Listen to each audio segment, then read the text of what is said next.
awesome. Awesome. That was awesome. You guys are awesome. No, You're awesome. no. You are awesome. Sir, you are awesome. Seriously. Awesome. Awesome. Awesome. Everything is awesome.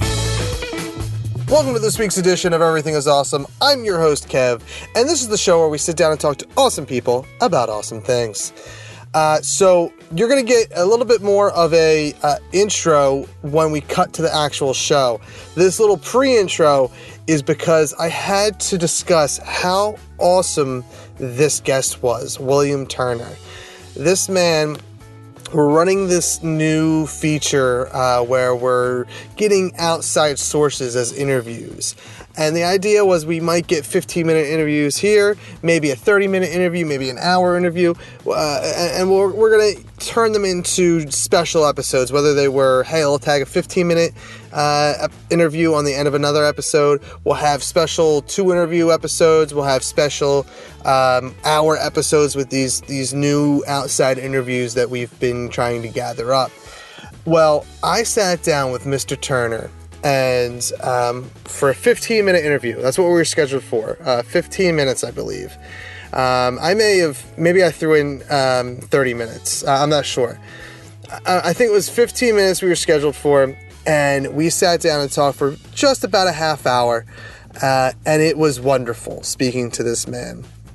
He is an elegant speaker. He has a wonderful story that we only dipped into, truthfully, because the point of this interview was to promote his new book, which you'll hear about in the following interview here. But this man was such a joy to sit down and speak with. Any aspiring writers, and you know what? Scratch that. Anyone aspiring to do anything remotely artful, whatever it is, whether you're, in a band or you're trying to be a director, an actor, a writer, an artist, whatever it is, listen to this interview because he has a lot of great advice that, is obviously geared towards writing and being an author. But if you take the basics out of it, it transcends mediums, man. And I want to interview Mr. Turner again. I want to sit down for a full hour. It sounds like he has a whole life worth of stories to tell us that aren't meant for paper, his own personal stories. He is an interesting man. So stay tuned because we're about to cut to that interview. I want to thank him for coming in, for talking with us for the half hour on the phone. And I hope that for his next novel, he's ready to come with us. He's going to sit down for an hour, maybe even longer. You know how these shows go, and chat with us about life in general. I want this man to tell me how to live. So check it out. William Turner right here on the other end of Everything is Awesome right here only on awesomepodcast.com. Welcome to Everything is Awesome, the show where we sit down and talk to awesome people about awesome things. And something that we're trying out here now is this cool new concept where we sit down with a guest who is going to offer us a quick glimpse of what they're doing in their awesome world. And our next guest in this little series that we're doing is William Turner, an author out of California who has a novel released already, A Murder in Our Midst. And he is going to tell us a little bit about that. William, welcome to the show. Thank you for coming and doing this interview. And thank you for interviewing me, sir. Yeah, I'm excited. This is so this is one of the first few interviews that we've done in this new format. So as we kind of learn the process here, you're helping us do that, and I appreciate that. And you're the second author we've had on the show, but in a completely different realm, and that excites me. So before we get into your new book, tell me a little bit about yourself and how you got into writing and what made you want to become an author of some sort. I had a class in college, and I had written a paper. And the professor had written across the top, "It's amazing at the high rate of illiteracy here in the United States." I was absolutely devastated. I went traipsing to Brother Newman and Brother Ward at Roxbury High School to ask them what was he saying. And collectively, they said, your paper is technically correct, but you don't have style. Mm-hmm. And I asked them, how can I get style? They thought momentarily and then told me, said, well, you got to, I tell you what, read some murder mysteries. And I went to Boston's library. I think I got there about 10 o'clock, and I stayed the entire day reading Agatha Christie. Okay. Watching paying attention to the structure and all of this.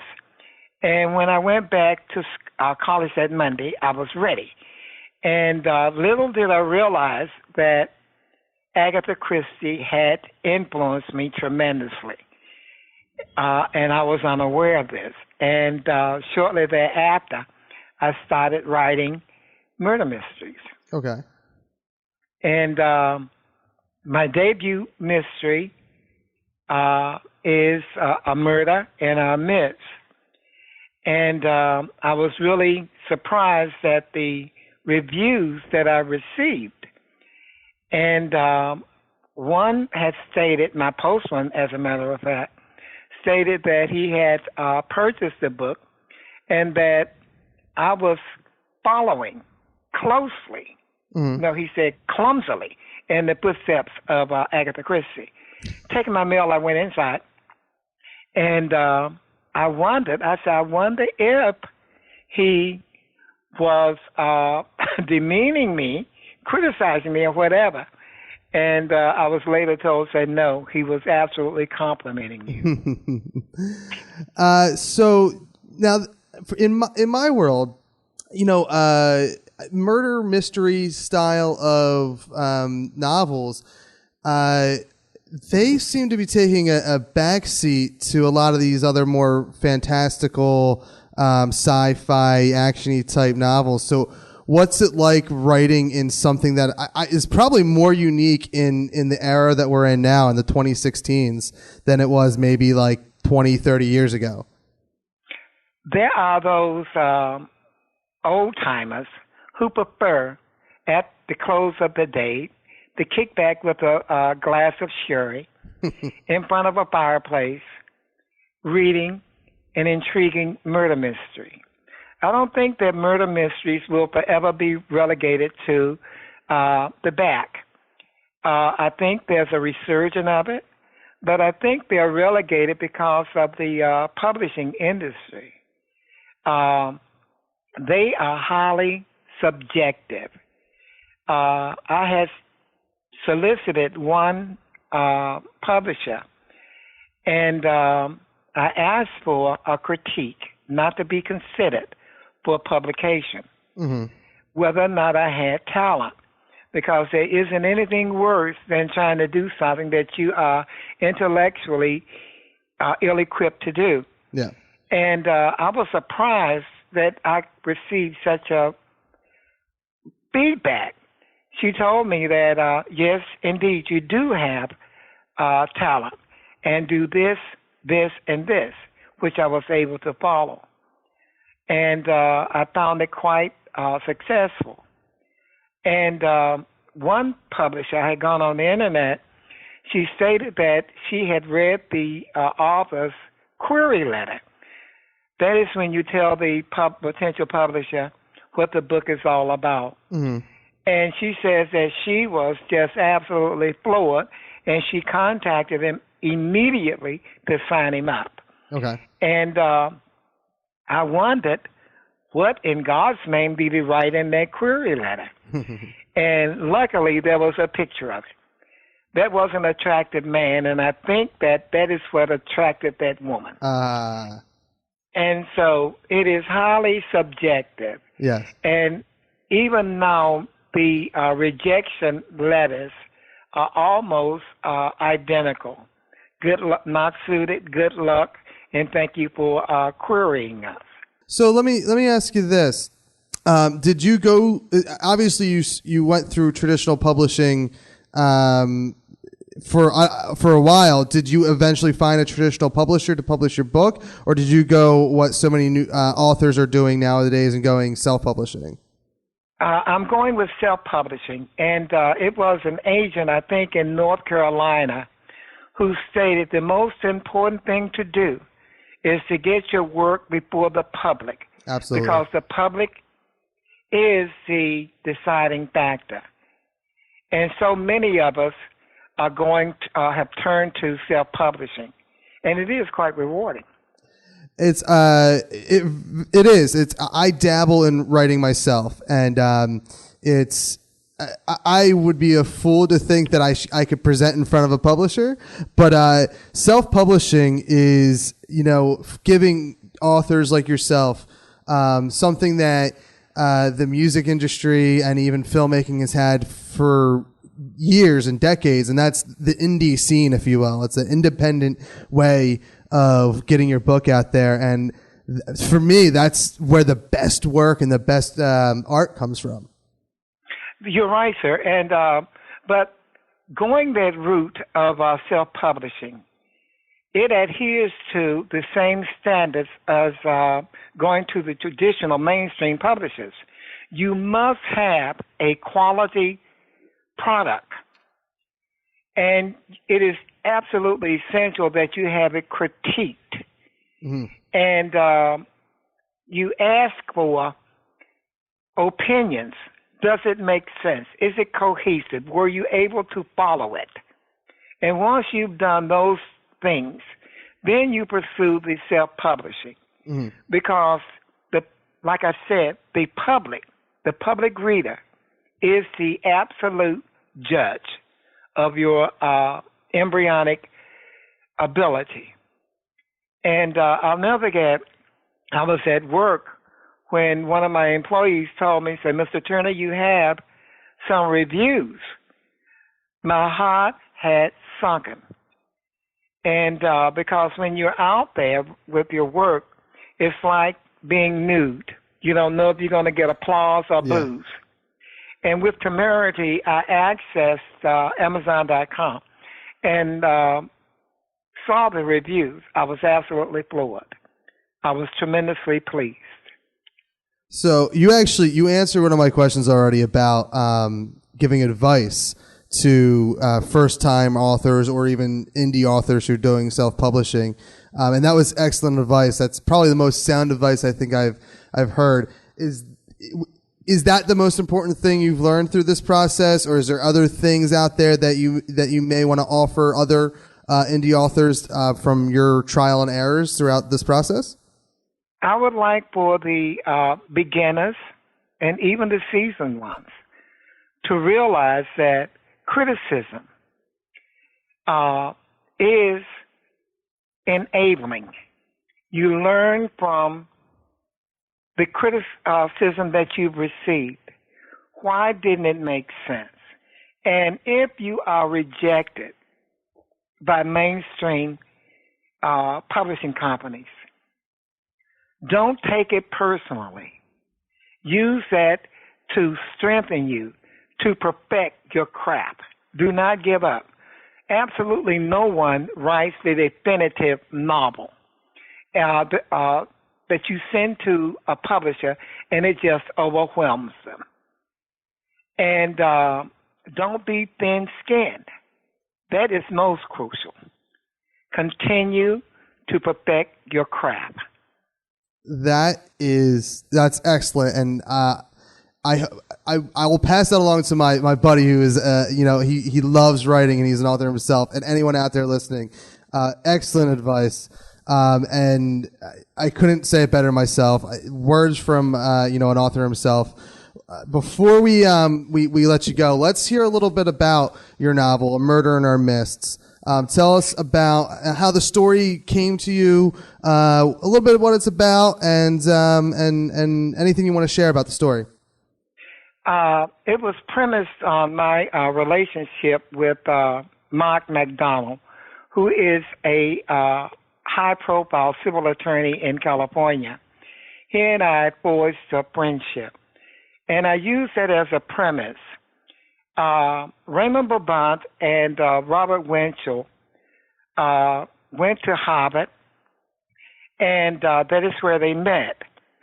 And the only thing that they had in common was their home in California. Winchell soon learned that to make friends, he must first be one. And the two formed a viable, most enviable friendship during the most turbulent times in American history. After graduation from Harvard, Raymond goes and works for his father, a multi-billionaire. Raymond, an African American, joined the Los Angeles Police Department. And after he was passed over for several promotions, he became disgruntled, resigned, and went to England. And all of his letters to Raymond were cheerful, but Raymond had grown to know him intricately, and he knew something was wrong. Using the Brabant's international influence, they found out that he was unemployed. They used their influence to get him a job with Scotland Yard. He handled a case for the Queen that was most delicate, and because she was so impressed, she knighted him. Everything was going swimmingly for Robert. Raymond writes him and tells him, "I need you to come right away. Someone in my family is trying to kill me."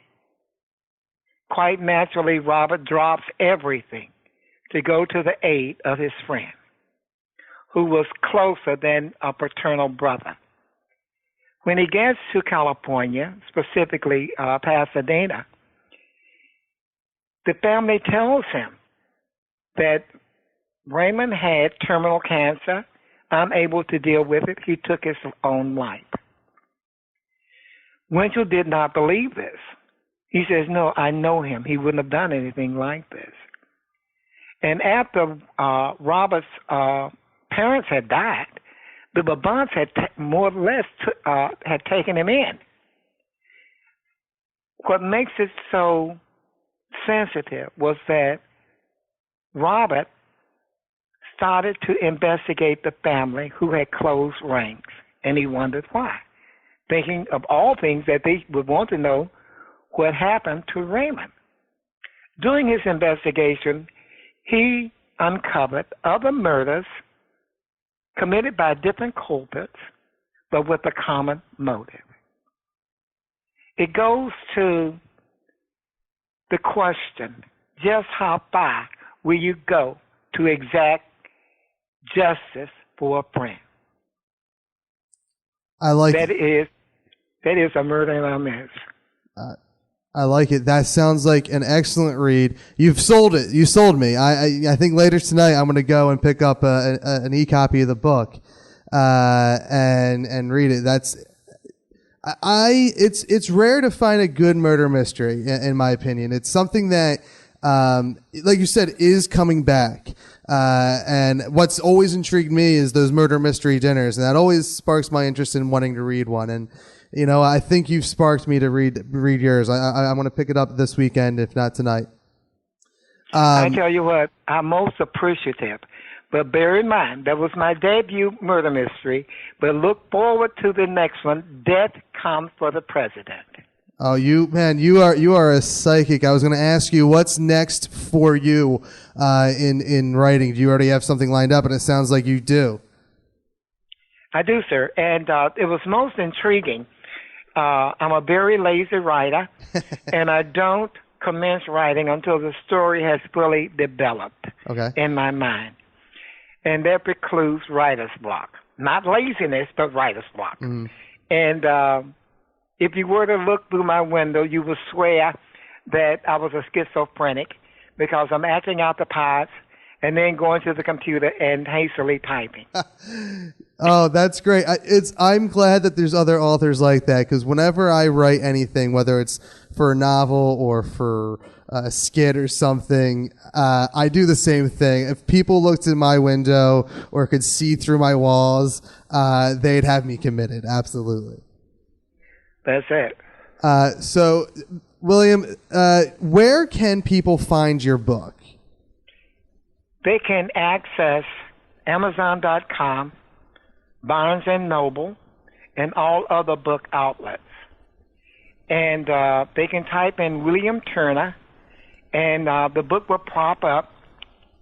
And the identifying thing is that it on the cover is a foot with a tag around it. It is also, like I said, available at Barnes and Noble. And they can also type in A Murder in Our Midst. And I am in the category of Agatha Christie. Okay, and where is there anywhere online that people can find out more about you? Yes, they can. There's a bio with Amazon.com, and it will tell them there was a time that I wanted to be a priest, a Roman Catholic priest. Oh, yeah? Yes, and I felt I did not have enough exposure to life to walk into the monastery and close the door and not look back. Regrettably, I became so sordid with life that it precluded me from going into the priesthood. And I regret that. And I think God realized that I was not suited because I don't have patience, understanding, and all of this. Yes. And I could just see myself in a confessional where people are, giving you a litany of what they've done, and then I would probably say, "Why did you do that? How come? Why?" Yeah, I would imagine that to be a priest of any sort, you have to have a lot of patience, and you know what? That's what writing's for. You can the patience you don't have, you put down on paper. Yes, you do, and it is quite therapeutic. It hones your craft. Yes. And another thing, too, is this. Oftentimes, we undertake things that we are ill-suited for. Mm-hmm. And we find monumental rejections. And it is not so much repeating what you have done and not realizing what you have done incorrectly. Not everyone is suited to be a chef. Not everyone is suited to be a plumber, a janitor, or whatever. Find your calling.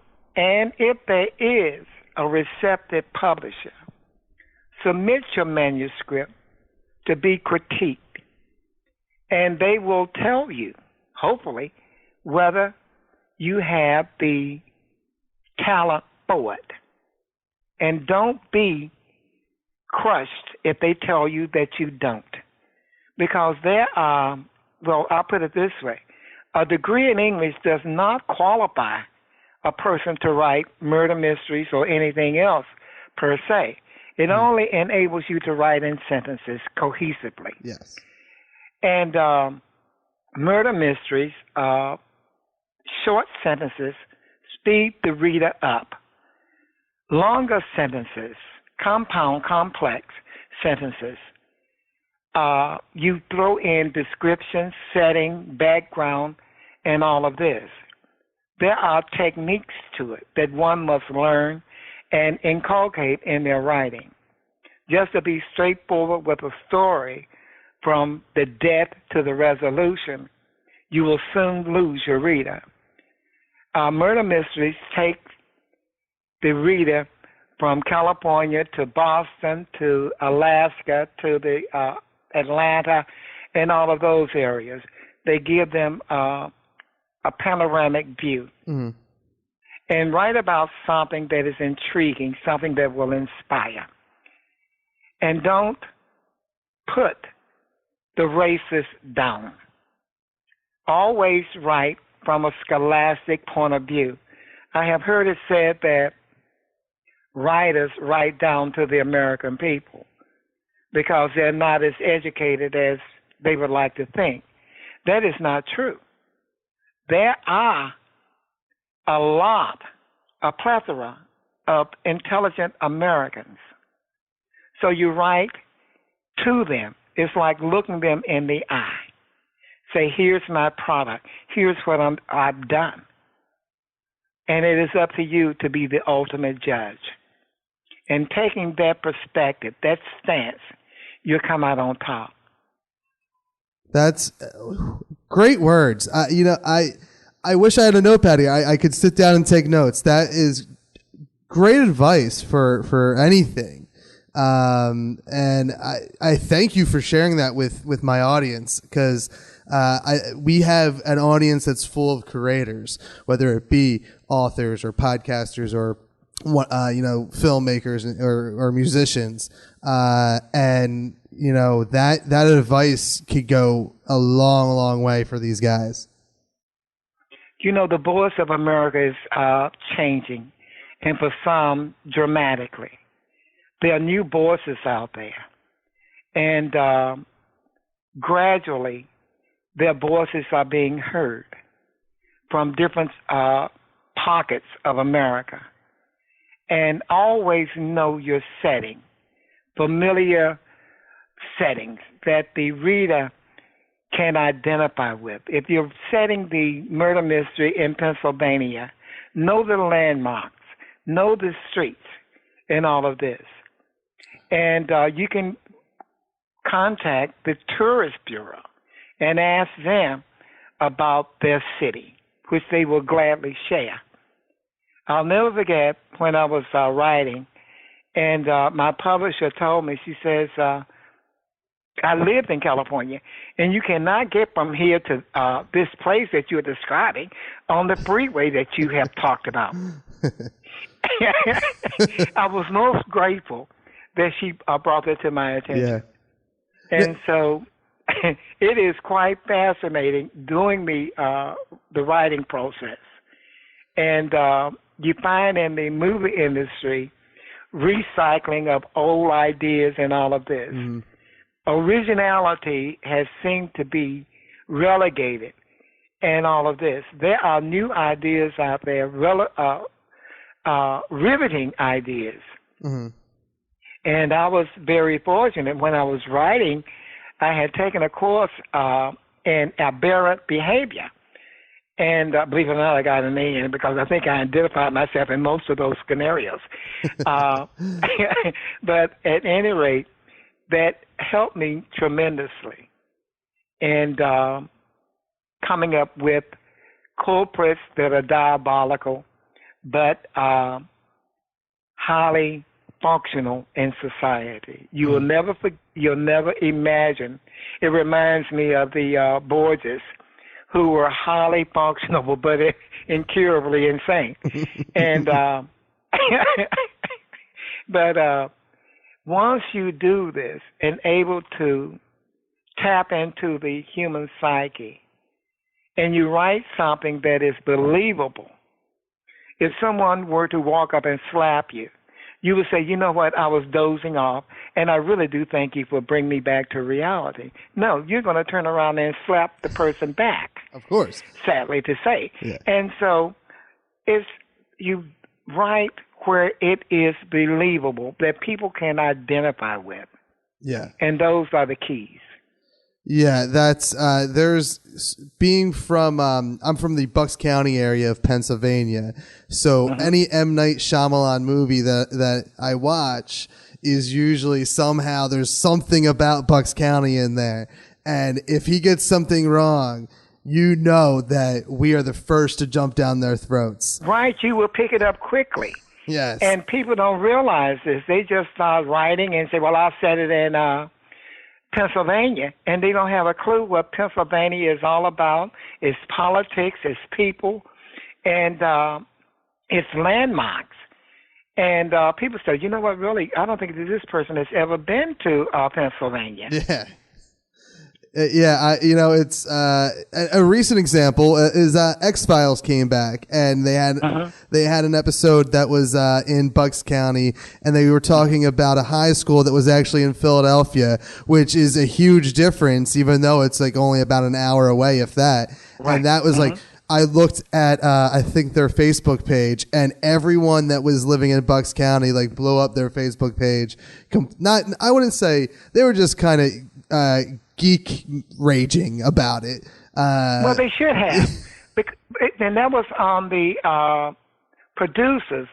It is their responsibility to make sure that the setting is appropriate and everything that's connected with that program is accurate as best as they can get it. Yeah. And it wouldn't have hurt them to go to where they are setting the movie and talk to the locals and all of this to get their input. Yeah. And Absolutely. And another thing, too, is this. It was that with my debut murder mystery, A Murder in Our Midst, there are those devotees who can tell who did it within a couple of chapters. I was most fortunate when a reader, a reviewer stated, it keeps you guessing until the very last page. That makes me smile right there. Yes. That makes me smile. William, thank you for being on the show. Thank you for telling us a little bit about yourself and a lot about your book, and even more so, all the great advice you gave to anyone out there that's trying to do their own thing, whether it be writing, filming, singing, whatever it is. Thank you. It's been great. And thank you very much, sir, for interviewing me. Of course. And anytime, next time you have a book, make sure you get in contact, because I would like to sit down with you for the full hour of this show and just pick your brain next time, because you seem like a fascinating fella and you have tons of great advice, stories, everything. Thank you for the compliment. All right. William, take care, and we'll talk to you later. Murder in Our Midst is available on Amazon.com, Barnes & Nobles, and check out William's bio page on Amazon. You can search him up on by William Turner and just look for his book, A Murder in Our Midst. It's got the foot with a toe tag on it. Thank you once again, William. Thank you, sir. Yep. Take care. Bye-bye. All right. Thank you, Mr. William Turner, author of A Murder in Our Midst. Thank you for being on the show. He was a joy to speak with. Please go find his book, buy it, read it. Murder mystery is a lost art. It's something that is I think coming back. I enjoyed it. It's a lost art. It really is. We're so used to our fantasy stories. We're so used to our superhero stories that we forget sometimes we just need a good detective story, a good mystery that needs solving. We need just like the Scooby Gang needs. The Scooby Gang needs to solve mysteries. We need to read more murder mysteries. William Turner, I had so much fun talking to him. You heard his words. Anyone could listen to him and take that advice and make something out of it. I can't wait to sit down and talk with this man again. I hope it's soon. But it all depends on when he finishes that book, and you heard him. He's a lazy writer. So again, thank you to him. I'm glad it all worked out. It was a great this is one of my favorite interviews. It inspired me. That's how good this interview was, is it inspired me in the craft that I do to be better at what I do. So again, show him love, because he just dropped some knowledge on you, son. I want everyone to check us out on our new Twitter, @RealAwesomePod.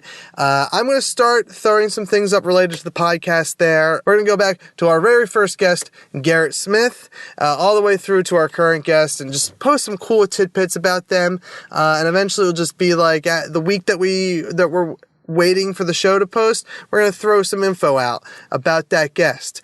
We have an Instagram, @AwesomePodcast on Instagram. Same thing. We're going to find pictures. Some of these people also I have connections with, so we're going to throw out old pictures from yesteryear, and whatnot. And of course, you can find us on awesomepodcast.com. It will be in a week from now. Awesomepodcast.com will be redesigned. I'm so excited. Aren't you? I can't wait. So all big things happening. You have in the coming weeks to look forward to Jeffrey Stormer coming on the show. Good conversation, great conversation. Ace Marrero. My God, I'm going to save it for that episode, the pre-intro on that, and the post-intros, also called outros, for those episodes that I'm going to cut up. but dear God, did I love talking to Ace. So for Everything is Awesome, I'm your host, Kev, and we'll see you next time right here, only on awesomepodcast.com. Everything is Awesome is produced by Crude Humor Studios. For more information about the podcast, please visit us online at awesomepodcast.com. Or if you're interested in advertising on the show, please email us at advertising@crudehumorstudios.com. Stream and download all episodes on iTunes. While you're there, please consider leaving a 5-star review. If you're a fan of the show, please let us know by following us on Twitter and Instagram @ThatEntertains.